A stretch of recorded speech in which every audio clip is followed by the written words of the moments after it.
आइए आज आपकी मुलाकात करवाते हैं go India stocks dot com के फाउंडर राकेश अरोड़ा साहब से। राकेश जी, बहुत बहुत स्वागत है आपका। धन्यवाद हमें समय देने के लिए। सबसे ज़्यादा स्पेस जिस पर आपकी बहुत ही गजब की और गहरी पकड़ है वही टॉक ऑफ द टाउन है, मेटल्स और कमोडिटीज़। दुनिया भर में अब अचानक से एकदम मेटल्स के प्रति प्यार आ गया है बाजारों का। हमारे बाजारों में तेजी है, चाइना में बहुत कुछ हो रहा है। जरा समझाइए पूरा क्या कुछ पिछले 2-4 हफ्तों में बदला है मेटल्स के लिए। तो राकेश जी, क्या आप मुझे सुन पा रहे हैं? अनिल जी, ऐसा है कि जी जी। चाइना ने जो स्टिमुलस अनाउंस किया है। अ, हाँ, मैं सुन पा रहा हूँ। जी जी सर। अनिल जी, आवाज आ रही है या मैं वापस से जुड़ूं? नहीं सर, बिल्कुल परफेक्ट है, आप बताएं सर। अच्छा। अच्छा, ठीक है, ठीक है। तो अनिल जी, मेरा ये कहना था कि चाइना में एक अच्छा स्टिमुलस का अनाउंसमेंट हुआ है। तो ये स्टिमुलस ये चौथी बार दे रहा है पिछले 2 साल में। तो ऐसा नहीं है कि ये कोई एकदम नई चीज हुई है, बट जो नया हुआ है वो इस बार का क्वांटम काफी ज्यादा था। तो जो लोग एक्सपेक्ट कर रहे थे उससे ज्यादा क्वांटम का स्टिमुलस मिला है, बट लार्जली मॉनेटरी स्टिमुलस है। तो अभी एक बार को तो तेजी हो गई है, बट देखना है कि कुछ फॉलो थ्रू आता है फिजिकल स्टिमुलस के रूप में कि नहीं। नहीं तो ये जैसे पिछले 2-3 बार में हुआ है उसी तरह से ये रैली फिजल आउट भी हो सकती है। मतलब आप ये कह रहे हैं कि ये चाइना में जो कुछ हो रहा है अभी, मतलब आंख बंद करके भरोसा न कर ले, फिर अभी जल्दबाजी है, राइट? हाँ, बिल्कुल अनुज जी, क्योंकि ऐसा है ना कि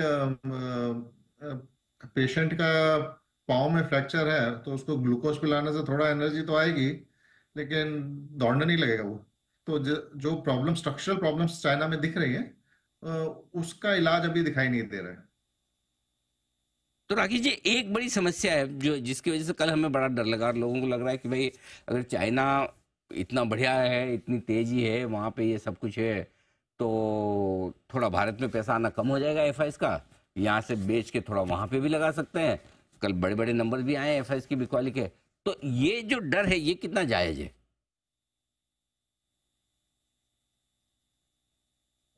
अनिल जी, जो हॉट मनी होता है, जरा जो लोग होते हैं जो फास्ट पैसा मूव करते हैं, वो लोग जाते हैं और वो लोग गए भी होंगे, क्योंकि चाइना मतलब स्टॉक मार्केट काफी अंडर परफॉर्म कर रहा था।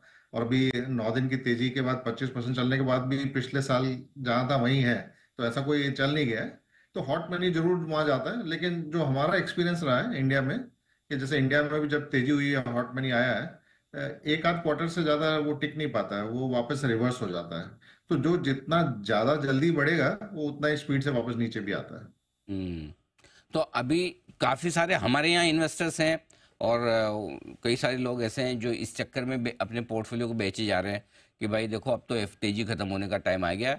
इंडिया में नहीं, चाइना में पैसा लगेगा, एफआईएस का भी कम आएगा, एफआईएस का नहीं आएगा और बाकी लोकल फंड भी बेचने लगे तो क्या होगा। तो ये जो थॉट प्रोसेस कई सारे इन्वेस्टर्स की बन रही है, ये सही है या गलत? तो अनिल जी, ऐसा है कि इंडिया एक लॉन्ग टर्म स्टोरी है, इसमें कोई दो राय नहीं है। और हर करेक्शन जो होगा उसमें काफी डिमांड आने की उम्मीद है। और वैसे भी हमारा डिपेंडेंस एफआई इनफ्लोज में काफी कम हो गया है, डोमेस्टिक मनी काफी स्ट्रांग इनफ्लोज आ रहे हैं। तो मुझे लगता है कि छोटे मोटे करेक्शन तो आते रहेंगे, बट लॉन्ग टर्म स्टोरी हमारी टोटली इंटैक्ट है। मार्केट जरूर थोड़ा एक्स्ट्रा, मतलब वैल्यूएशन में थोड़ा हाई चल रहा है, मतलब कि 1 साल आगे चल रहा है।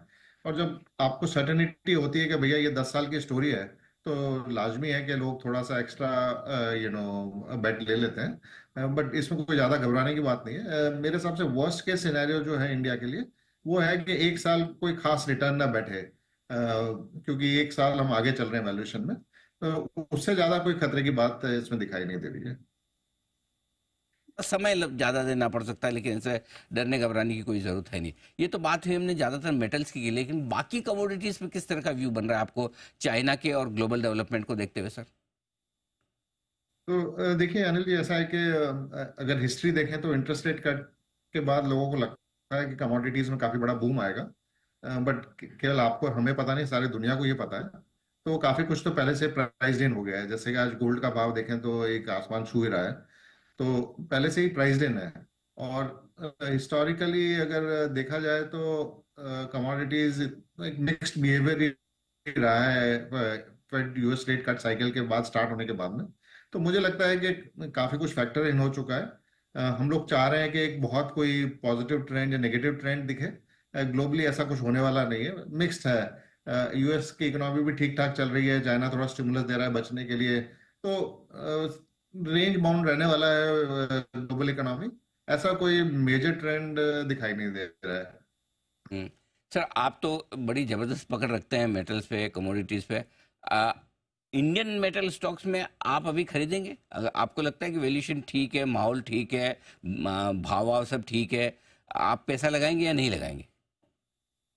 देखिए अनिल जी, ऐसा है कि जो लॉन्गर टर्म थीम है वो तो अपन जानते ही हैं कि ईवी और रिन्यूएबल की थीम है, जिसमें कॉपर तो हमारे पास कुछ ज्यादा है नहीं, और हिंदुस्तान कॉपर के वैल्यूएशन तो अनाप शनाप है।